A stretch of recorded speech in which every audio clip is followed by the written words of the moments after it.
So my mission inside of this whole thing, because I kind of just busted up into the space and continued to press on, because it's not really a very large community as far as worldwide population is concerned. There's less than 1% of people that are really taking in the agendas, and although it's growing, it's still a small community. And then inside of that small community, you have a certain area of people who control it. Basically, middle-aged to old white professors who are at universities who control the space, because most of the major conferences and things like this are at universities, and those universities, the professors put these things forward, or the psychedelic class go to the professors and the dean and the college, and they put forth these particular conferences that go on all over the world pretty much every week now,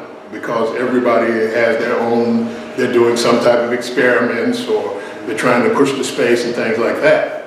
And so I basically just busted up in there. So, you can, if you go back a few years, you'll see all white guys, and then you'll see me,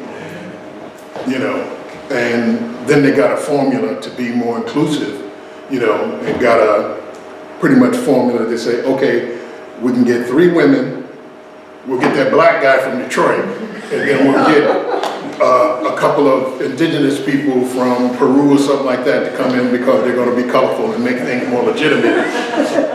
So this is how basically the space has been going. And so a few years back, I think it was 2014, that I had the conference in Detroit, and we said we need an urban conference, and we need to invite people who are actually doing the mushrooms and ayahuasca and other things that are out here. But we need it to be urban, we need to be affordable, and we need to include women, because we had women's panels and all those different type of things, and it was very inclusive. We did have some white folks too. So it was kind of like this was a different type of conference, because, we didn't have Rick Doblin, and we didn't have, this person and that person who are usually at everything. And I'm not talking about Rick, I'm just using him as an example because he's at everything.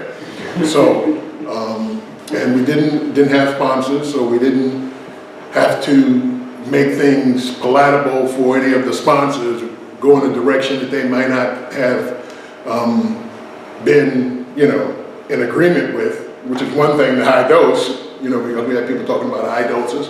We had women talking about psilocybin during pregnancy. We had women talking about psilocybin during delivery. We had women talking about psilocybin during breastfeeding.